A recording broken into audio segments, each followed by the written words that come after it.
কেউ কথা দিয়ে ভূমিকা রাখবেন, কেউ লিখবেন, কেউ বলবেন, কেউ যেভাবে হোক আপনাকে ভূমিকা তো রাখতেই হবে। কারো বসে থাকার সুযোগ নেই এখন আর। এই রাষ্ট্রটাকে ইসলামিক রাষ্ট্র হিসেবে গড়ার দায়িত্ব এখন সবার কাঁধে আসছে। আমরা আমাদের জায়গা থেকে বলতেছি, বাকি কাজ কিন্তু আপনাদেরকে করতে হবে।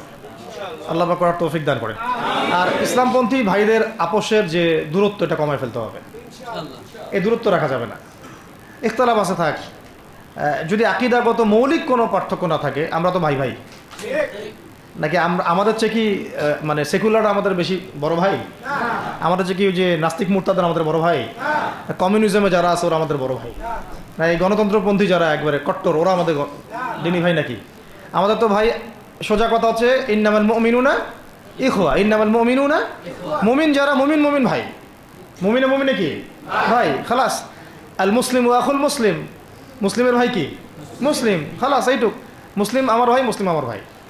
এখন যারা এদেশের রাষ্ট্র ক্ষমতা ইসলামকে চায় না, তারা আমাদের ভাই না। সে যে কোনো নামেই আসুক, এক্স ওয়াই জেড, দেখার দরকার নেই। এক্স নামে আসুক, ওয়াই নামে আসুক, জেড নামে আসুক, যারা রাষ্ট্র ব্যবস্থা ইসলামকে চায় না তারা আমার ভাই, খালাস, সোজা কথা। এবং রাষ্ট্র ব্যবস্থা ইসলাম চায় যে ভাইরা আমাদের, ওই ভাইদেরকে একসাথে থাকতে হবে। আল্লাহর কসম করে বলতেছি, ইনশাআল্লাহ যদি এই ভাইরা আমরা একসাথে থাকতে পারি, এর সাথে আমরা দায়ীরা, তালেবে ইলমরা এবং আপনারা তো যুব সমাজ আছেন, আমাদেরকে টক্কর দিয়ে বাংলাদেশের রাষ্ট্র ক্ষমতায় কেউ যাইতে পারবে না ইনশাআল্লাহ। সবাইকে ভূমিকা রাখতে হবে। এখন অন্য আলোচনা চেয়ে এই আলোচনাটাই বেশি দরকার। অন্য আলোচনা অনেক শুনছেন জীবনে, এখন বাংলাদেশের দরকার একটা ইসলামপন্থী রাষ্ট্র ব্যবস্থা। এর বাইরে কোনো আলাপ নাই এখন। এটা প্রতিষ্ঠা করার জন্য কি করতে হবে সেটা ফিকির করে না। তো কি করতে হবে বলেন? প্রথম কথা হচ্ছে আমাদেরকে আগে বৈশ্বিক জালেমদেরকে চিহ্নিত করতে হবে। পুরো বিশ্বে কারা জালেম, এটা কি চিন্তা করা বাকি আছে? পুরো বিশ্বের সবচেয়ে বড় জালেম যে, সবচেয়ে বড় জালেম এটা চিন্তা কি আপনার বাকি আছে? এই কথা বলতে যে ভয় পায়, তার তো নবীর ওয়ারিস হওয়ার দাবি করার উচিত না। এটা খোলামেলা, এটা সবাই জানে। সারা বিশ্বের জুলুমের কারখানা হচ্ছে। মানুষ ত্রাণ নিতে গেলে পর্যন্ত সেখানেও মানুষ হত্যা করছে। আমরা এটা দেখার মতো আর সাহসী নাই। অনলাইনে এগুলো আমাদের দেখতে গেলে যে বাচ্চাদের অবস্থাগুলো আমাদের চোখের সামনে আসে, আমি স্কিপ করে চলে যাই। হয়তো কতটুকু দোয়া করতে পারি আল্লাহ ভালো জানে। দোয়া করে কি করব? আমার দোয়ার তো তার দরকার নাই। আমার দোয়ার তার কি দরকার আছে? আমাদের মতো পাপী মানুষের দোয়া দিয়ে তার কি হবে? এখানে তো স্পষ্ট যে পুরো বিশ্বের জালেমের শক্তির কেন্দ্রস্থল কোনটা, সেখান থেকে সব মাস্টার প্ল্যান হচ্ছে। আর যদি ওই কোনো সেবা দাসকে আমরা ক্ষমতায় নিয়ে আসি, আমাদের ভুল হবে না? ছাত্র ভাইরা এই ভুলটা করছে। ছাত্র ভাইরা ভুলটা করছেন, কারণ আপনাদের দিনের জ্ঞানের বুঝের কারণে করছেন, বুঝের অভাবের কারণে করছেন। ঠিক আছে, ঠিক আছে। এখন যে মানে সম্ভাবনা শেষ হয়ে গেছে এমনও না। আর এখন সবাই প্রতিবাদের ভাষায় কথা বলতে পারে। একটা রেভলিউশন ঘটানোর মতো সিচুয়েশন বাংলাদেশে আছে। অন্তত পক্ষে আমাদের ভাইদের মধ্যে আমরা দেখেছি, ছাত্র ভাইদের মধ্যে সাহস তো মাশাআল্লাহ অবশ্যই আছে, ডেডিকেশন আছে, জীবন দেওয়ার মানসিকতা আছে। তাদেরকে খালি নার্সিং করতে হবে, জীবনটা যেন ভুল পথে না যায়। এখন আবু সাঈদের রক্তের উপর দাঁড়ায় যদি কোনো সেকুলার ক্ষমতায় আসে, তাহলে এটা আবু সাঈদের রক্তের সাথে গাদ্দারি হচ্ছে। এই মুগ্ধদের রক্তের উপর সিঁড়ি বানায় যদি কোনো জাতীয়তাবাদীরা আর ওই সেই গণতন্ত্রপন্থীরা, ওই ইসলামের দুশ্মনরা, ওই ভারতের দালালরাই যদি ক্ষমতায় আসে, তাহলে এটা ওদের রক্তের সাথে গাদ্দারি হচ্ছে। এই গাদ্দারির মাফ হবে না। এইটা পলাশির যুদ্ধের চেয়ে বড় মির্জাফরি হয়েছে, এটা ৭১-এর চেয়ে বড় রাজাকারী হয়েছে। আপনারা বলেন যে দেখেন, ভালো করে বুঝেন, গুম হয়েছে এক শ্রেণী, আমার কথা মন খারাপ করে না, এক শ্রেণী হয়ে গেছে, এক শ্রেণীর শাপলা চত্বরে রক্ত দিছে, তাই নাই? এক শ্রেণী ওলামায়ে কেরাম মামলা নিয়ে ঘুরে বেড়াচ্ছে মাথার উপরে, এক শ্রেণীর ছাত্র ভাইরা রাস্তায় শহীদ হলো, আর এক শ্রেণীর ছাত্র ভাইরা পঙ্গু হয়ে হাসপাতালে বেডে পড়ে আছে। ক্ষমতায় গেছে কারা? নতুন এক শ্রেণী। হ্যাঁ, এবং ওখানে এমন কিছু মানুষ আছে যাদের সাথে আন্দোলনে কোনো সম্পর্কই ছিল না, সম্পূর্ণ উড়ে এসে জুড়ে বসছে তারা। তাহলে এখানে ইসলামিক রাজনৈতিক দলগুলোকে সামনে রাখা যাইতো, তাদের থেকে তো উপদেষ্টা একটাও নেয় নাই। জামাত ইসলাম থেকে একটা উপদেষ্টা নিছে কিনা? হেফাজতে ইসলাম থেকে কোনো উপদেষ্টা নিছে কিনা? আমাদের চরমনায় থেকে একটা উপদেষ্টা নিছে কিনা বলেন? তার মানে রাষ্ট্র গঠনে আমাদের কোনো ভূমিকা নাই না। আমাদেরকে বুঝাইছে যে আপনারা পরে আসেন, ইলেকশন দিব, তখন আপনারা ইলেকশন লইলেন। ইলেকশন সে কবে দেয় সেটাও দেখেন, আদৌ দেয় কিনা সেটাও দেখেন। কাকে বিশ্বাস করবেন আপনি? বিশ্বাসটা করবেন কাকে? যখন মোস্তফা সরোয়ার ফারুকের মধ্যে একজন উপদেষ্টা হচ্ছে, বিশ্বাসটা আপনি করবেন কাকে? সারা জীবন মানুষকে পরকে শিখাচ্ছে, তার কোন যোগ্যতায় সে উপদেষ্টা হচ্ছে? আচ্ছা, এটা কাজ করেন, এটা উপদেষ্টা করার জন্য একটা পরীক্ষা নেন না, দেখি বিসিএস এর মতো, দেখেন না এটা পাস করে কিনা। অথবা আপনি একটা কাজ করেন, ইসলামিক সেন্সে পরীক্ষা নেন, দেখেন কোরআন তেলাওয়াত করতে পারে কিনা। কিসের ভিত্তিতে হলো? তো এই যে এই সমস্যাগুলো থেকে গেছে, তারপরেও যা হয়ে গেছে হয়ে গেছে। এখন আমাদের যেটা কথা সেটা হচ্ছে, আমরা তো আর কোনো বিদ্রোহে যেতে চাই না, আমরা যে শান্তিপূর্ণভাবে ইসলাম প্রতিষ্ঠা করতে।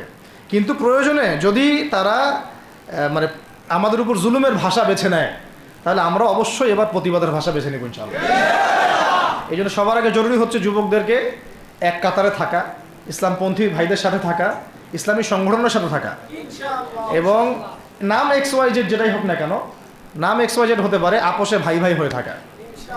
এটাতে যদি ভাই আমরা এবার ভুল করি, আল্লাহর কসম করে বলতেছি, আল্লাহ না করুক, এরপরে যদি মায়ের আসে, না আপনি বাঁচবেন না আর আমি বাঁচব, কেউই না, ইনশাআল্লাহ ওই দিন আসবে না।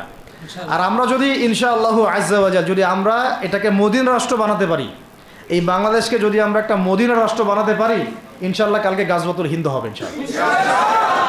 ওটার জন্য রেডি আমরা ইনশাআল্লাহ। পাকিস্তানের কাছে কিছুই নাই, আছে খালি 10টা 12টা পারমাণবিক মনে অস্ত্র, তাতেই ভয়ে কাঁপতে থাকে। চায়না খালি একটু ভয় দেখায় যে আগাইলে কিন্তু সিকিম নিয়ে নিব, আগাইলে কিন্তু চিকেন নেক গিলে ফেলবো। চায়নার ওই ছোট ছোট যোদ্ধাদের কাছে যে মাইটটা খায়, আর আমাদের এখানে দেখা যায় যে সীমান্তর মধ্যে একটা একটা কৃষকও যদি সীমান্ত থেকে দূরেও হাল চাষ করে, ওকে গুলি করে মেরে ফেলায়। ফেলা নেই, ফেলানির কথা ভুলে গেছেন আপনারা? আমাদের বন্যা, এরকম কতগুলো মানুষকে সীমান্ত হত্যা করে মারা হয়েছে। আজকে গুগলে গিয়ে সার্চ করে দেখেন কতগুলো মানুষকে বিগত 15 বছরে সীমান্ত হত্যা করা হয়েছে। তো এখানে আমাদের স্বাধীনতার প্রশ্ন আসে না, এখানে গণতন্ত্রের কথা আসে না, সার্বভৌমত্বের কথা আসে না, না, বরং তারা ক্ষমতার জন্য ওদের কাছে ইমান বিক্রি করে দিয়েছে।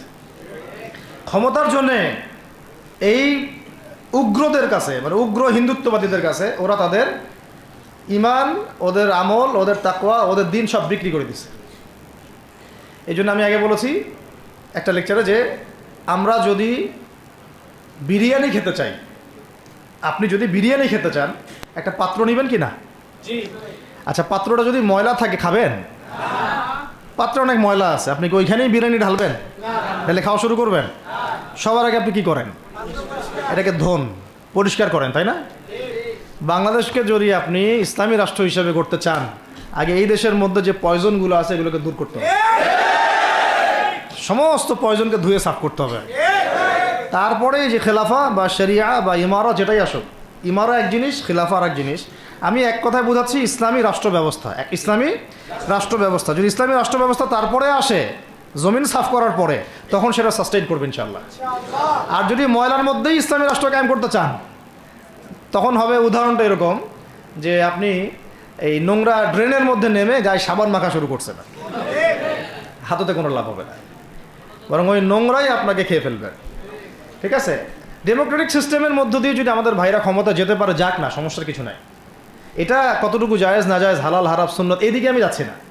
এবং এটা নিশ্চিত তারাও জানে এটা সুন্নাত না, তারাও জানে এটা কি না, সুন্নাত পদ্ধতি না। কারণ রাসূলুল্লাহ সাল্লাল্লাহু আলাইহি ওয়াসাল্লাম দাওয়াতের মধ্য দিয়ে এবং সশস্ত্র যুদ্ধের মধ্য দিয়ে মানে মক্কা বিজয় করেছেন। দাওয়াতের মধ্য দিয়ে তিনি মদিনা রাষ্ট্র কায়েম করেছেন। তারপরে মদিনা রাষ্ট্রকে বেস করে আস্তে আস্তে আরও রাষ্ট্রকে এক্সপ্যান্ড করেছেন। বদর, উহুদ, খন্দক, খায়বার এগুলো হয়েছে, আস্তে আস্তে মক্কা বিজয় হয়েছে। মূল ছিল আগে মদিনা রাষ্ট্রটা কায়েম করা। তো আমরা যে কোনোভাবেই হোক মদিনা রাষ্ট্রটা আমাদের কায়েম করতে হবে আগে, তারপরে ইনশাআল্লাহ তাআলা দেখবেন, হ্যাঁ, ওই অখণ্ড ভারত আমরাও কায়েম করবো ইনশাআল্লাহ। সংখ্যা দিয়ে কিচ্ছু না, ওদের সংখ্যাকে আমরা ভয় পাই?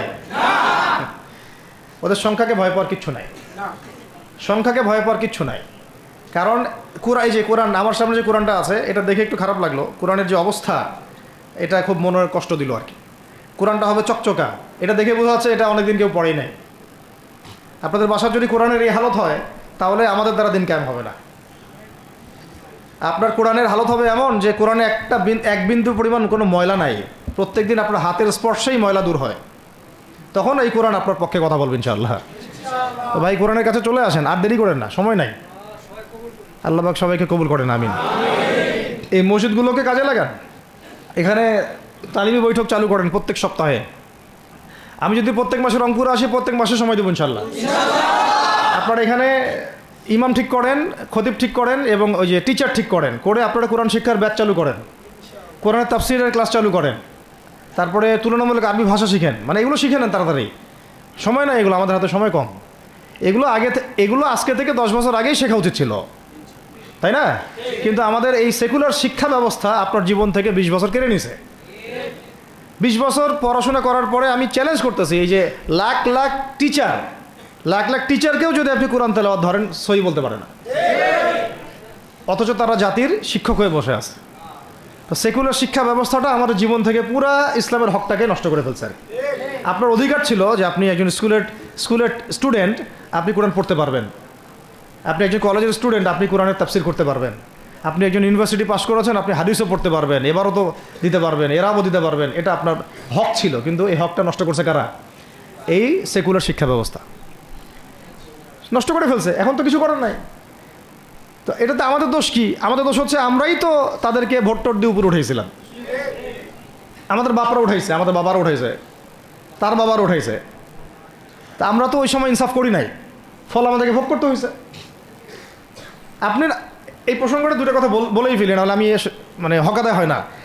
একটা মুসলিম ঘরের ছেলে, তার অধিকার নাই প্রাইমারি স্কুলে গিয়ে সে কোরআন শিখবে? আচ্ছা, আমাদের মৌলিক অধিকার কি? খাদ্য, বস্ত্র, বাসস্থান, শিক্ষা, চিকিৎসা, 5টা বলি না? তো কোরআন আমার মৌলিক অধিকার না? মুসলিম পরিবারের সন্তান আমি, কোরআন আমার মৌলিক অধিকার না? তারপর প্রাইমারি স্কুল আপনাকে শিখায় নাই, হাই স্কুল আপনাকে শিখায় নাই, এমনকি কারমাইকেল শিখাইছে আপনাকে, বেগম রোকেয়া বিশ্ববিদ্যালয় শিখাইছে? এরাও শিখায় নাই। এমনকি বিসিএস ক্যাডার হচ্ছেন কোরআন ছাড়াই, ডক্টর হচ্ছেন কোরআন ছাড়াই, ইঞ্জিনিয়ার হচ্ছেনও কোরআন ছাড়াই। এমনকি শিক্ষা কমিশন গঠন হচ্ছে, ওই কমিশনের লোকদেরও কোরআনের জ্ঞান নাই। টকশোতে এসে আবার ঠিকই পটর পটর করে, কোরআনে পড়তেও পারে না, টকশোতে এসে পটর পটর করে। এই তো বিগত 10 বছর তো টকশোর বছর ছিল, খালি টকশো, দেখেন নাই? আলোচনা আলোচনা আলোচনা, একটা ন্যারেটিভ তৈরি করা হচ্ছিল ইসলাম নিয়ে। যারাই কথা বলবে এরাই জঙ্গি, এরাই মৌলবাদী, এরাই সন্ত্রাসী। হ্যাঁ, তো কীভাবে মানুষের ব্রেন ওয়াশ করা হয়েছে। আমি আসলে অবাক হয়ে গেছি এই ঘটনাতে, জুলাইয়ের ঘটনায়, যে যুব সমাজকে ধ্বংস করার জন্য তারা 20 বছর ঢেলে দিছে, ওই যুব সমাজই তাদেরকে পিটাই বের করছে। আল্লাহ পাকের কি পরিকল্পনা! আপনাদেরকে ধ্বংস করার জন্য 20 বছর ধরে তারা সিলেবাস কারিকুলাম করছে। আপনাদেরকে শরৎচন্দ্র পড়াইছে, বঙ্কিমচন্দ্র পড়াইছে, হুমায়ুন আহমেদ পড়াইছে, হুমায়ুন আজাদ পড়াইছে, হ্যাঁ শেক্সপিয়ার পড়াইছে, আর কত কি পড়াইছে। কোরআন পড়তে দেয় নাই, নামাজের স্বাধীনতা দেয় নাই, পর্দার স্বাধীনতা দেয় নাই। আমাদের বোন পর্দা করে পরীক্ষা দিতে গেছে, নেকাব খুলে ফেলা হয়েছে, কি করে নাই। কিন্তু ওই ছাত্র জনতার হাতেই পিটানি খাইতে হয়েছে। আল্লাহ পাকের দেখছেন কি একটা মিরাকেল, আল্লাহ পাকের কি মানে কুদরত, ক্যারিশমা। ঠিক কিরকম হয়েছে জানেন? ঘটনাটা হয়েছে এরকম যে ফেরাউনের ঘরেই মুসা আলাইহিস সালামকে আল্লাহ পাক বড় করছে। মাশাআল্লাহ। তো আপনাদেরকে ধ্বংস করার জন্যই কিন্তু এই পলিসিগুলো অ্যাপ্লাই করা হয়েছিল। এখন যে আল্লাহ পাকের রহমতে আপনারা বিপদে যান নাই, আলহামদুলিল্লাহ। এখন যেটা আল্লাহ পাক বোঝার তৌফিক দিচ্ছেন, দেখেন আপনারা কোরআন শিখতে পারতেন, এখানে পারেন নাই। শিক্ষা কমিশনের মধ্যে কোরআন নাই।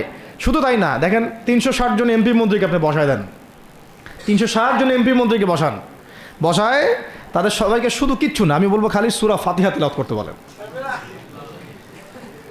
পারলে শুধু মমতাজ পড়তে পারে নাকি?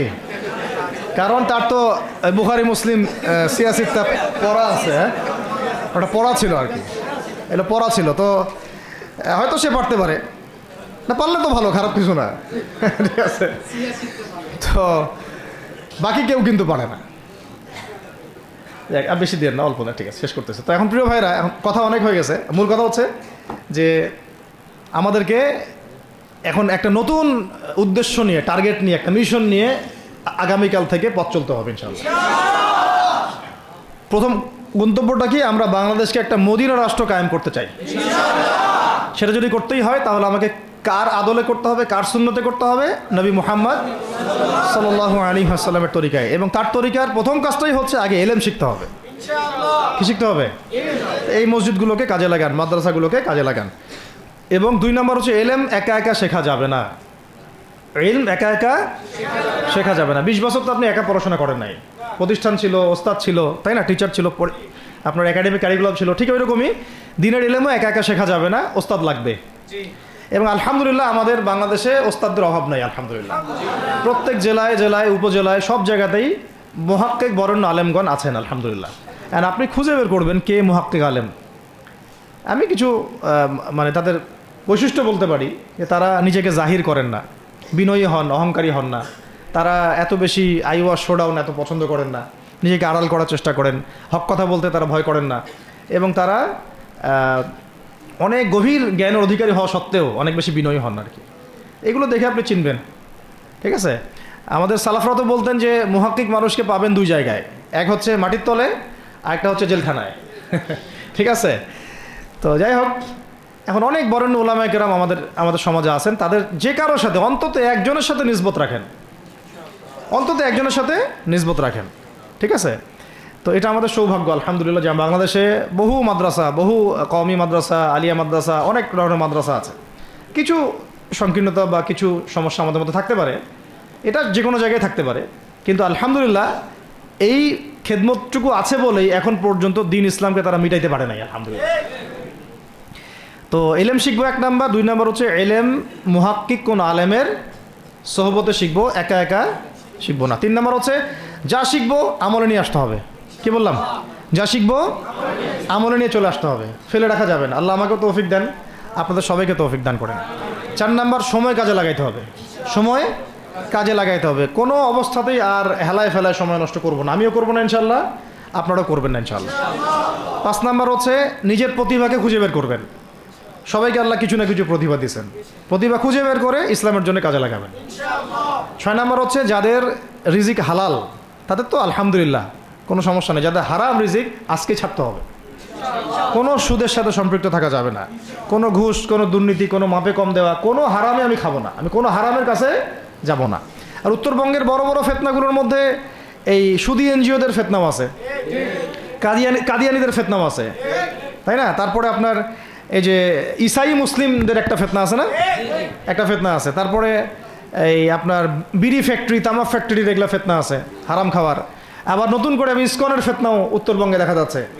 তো এই ফেতনাগুলোকে চিহ্নিত করে আপনাকে বেঁচে থাকতে হবে এবং রিজিকটাকে হালাল করে ফেলতে হবে, ঠিক আছে? এর পাশাপাশি হচ্ছে 6 নম্বর বলবো যে পরিবারগুলো গড়ে তুলতে হবে। প্রত্যেকটা পরিবার হবে একটা দুর্গ, মানে আমার পরিবার হচ্ছে আমার একটা ইসলামিক রাষ্ট্রের মতো। এই পরিবারের মধ্যে অন-ইসলামিক কোনো কাজ চলে না। পরিবারের মালিক কে? আমি না? এখানে কি রাষ্ট্র আমাকে হস্তক্ষেপ করতে পারবে? তা আমার পরিবার আমার কন্ট্রোলে চলবে, একদম ইসলামিক অনুশাসন অনুযায়ী চলবে, ডানে বামে নড়তে পারবে না। এভাবে আপনাকে শক্ত থাকতে হবে। 7 নম্বর হচ্ছে এখন থেকে তাবলিগের কাজ সবাইকে করতে হবে। কতটুকু করবেন? যতটুকু আপনি জানেন, যতটুকু আপনি জানেন। যেটা জানেন না ওইটা নিয়ে কথা বলার দরকার নেই। আর সমাজে কিছু ইখতিলাফি মাসালাগুলো আছে যেগুলোকে নিয়ে কিছু মানে মোটা বুদ্ধির মানুষেরা আর কি মসজিদগুলো ভাগ করে ফেলে, ঠিক আছে? এই পাল্লায় পড়া যাবে না। ইখতিলাফি মাসালাগুলো সাহাবীদের যুগ থেকেই ছিল, এগুলো নিয়ে মতবিরোধের সুযোগ নাই। এটা তার কাছে এই মাসালাটা অথেন্টিক মনে হয়, সে আমল করতেছে, করুক। আমার কাছে এই ফিকহের আলোকে এটা বেশি অথেন্টিক মনে হয়, আমি এটা আমল করতেছি। এগুলো নিয়ে কোনো রকমের আর দ্বন্দ্বে যাবেন না। বরং আমরা এখন ঐক্যবদ্ধ হব কিসের ভিত্তিতে? আমরা ঐক্যবদ্ধ হব আকীদা, আমল এবং মানহাজের ভিত্তিতে। আমাদের আকীদা আহলুস সুন্নাহ ওয়াল জামাআর আকীদা থাকবে, আমল থাকবে সাহাবীওয়ালা আমল, এবং মানহাজ থাকবে আমরা সালাফদের আদলে বাংলাদেশে দিন কায়েম করতে চাই, খালাস। আর যারা দিন কায়েমের কথা বলবে না ওদের সাথে আমার ঐক্য হবে না। কি হবে? দিন কায়েমের কোনো ফিকির নাই, তার সাথে আমার ঐক্য হবে কীভাবে? তার ফিকির আছে শুধু মসজিদ নিয়ে আর অন্য কিছু নিয়ে, তার দল নিয়ে বা তার মানে আরও তো আছে অনেক কিছু আর কি, এইগুলো নিয়ে। তো ওইগুলো বাদ দিলাম। এই আমর বিল মারুফের কাজ সবাইকে করতে হবে এবং একই সাথে সবাইকে এখন থেকে প্রতিবাদী হতে হবে, অন্যায়ে নিষেধ করতে হবে। এলাকায় অন্যায় হতে দিবেন না আপনারা। এলাকার মধ্যে জুয়া খেলবে কেন? আপনারা প্রতিবাদী হবেন। এখানে গাঁজা খাবে কেন? আপনি প্রতিবাদী হবেন। মাদকের আকারা হবে কেন? আপনারা প্রতিবাদ করবেন। এখন তো আপনি পুলিশ প্রশাসনের অপেক্ষায় বসে থাকার সময় নাই তো এখন আপনার। একজন নেককার মুত্তাকি পরহেজগার মানুষ প্রত্যেকটা এলাকায় থাকা দরকার। আপনাদের মধ্যে একটা জামা বা কমিউনিটি থাকা দরকার, মানে একটা অ্যাসোসিয়েশন থাকা দরকার যারা ওই এলাকাকে সংস্কারের কাজ করবে ইনশাআল্লাহ। অথবা বৃহত্তর সংগঠন যেগুলো আছে বাংলাদেশে তাদের অঙ্গ সংগঠন হিসেবে আপনারা কাজ করতে পারেন। আল্লাহ পাক তৌফিক দান করেন। মানে একটা চেইন অফ কমান্ড গড়ে তুলতে হবে দেশব্যাপী। এটা অলরেডি আছে, এবং নতুন করেও যদি কেউ চায় যে আমি কিছু অ্যাসোসিয়েশন করব যেটা আমর বিল মারুফের কাজ করবে, নাহিল মুনকারের কাজ করবে, তাহলে এটা করতে পারেন ইনশাআল্লাহ। আর এর সাথে আমি বলবো যে আমাদের জান, মাল, সময়, শ্রম, কটা কথা বললাম? জান, মাল, সময় এবং শ্রম। জান, আমাদের মাল, আমাদের সময়, আমাদের শ্রম, এই চারটা জিনিসকে আল্লাহর জন্য ওয়াকফ করে দিতে হবে। দুনিয়াতে মুসাফির আমরা, দুনিয়াতে কি আমরা মুসাফির। আমাদেরকে পাঠানোই হয়েছে আল্লাহর ইবাদত করার জন্য। এবং শুধু একা ইবাদত করবো কেন? আমি কি স্বার্থপর? আমার পরিবারটাও করতে হবে। এবং শুধু পরিবার কেন করবো, আমার সমাজটাও করতে হবে, আমার রাষ্ট্রটাকেও করতে হবে। কারণ রাষ্ট্রীয় কাঠামোতে ইসলাম না থাকলে আমি সমাজ চেঞ্জ করতে পারবো না। আসলে সহজ কথা, সব কথা কিন্তু ওই গোড়াতে গিয়ে ঠেকতেছে। কারণ রাষ্ট্র ব্যবস্থা যদি ইসলাম না যায়, রাজনীতির মধ্যে ইসলাম যদি না যায়, এবং একটা ইসলামিক শরিয়া ভিত্তিক বা ইমারা ভিত্তিক রাষ্ট্র যদি কায়েম না হয়, এই শব্দগুলো হয়তো তারা বোঝে না।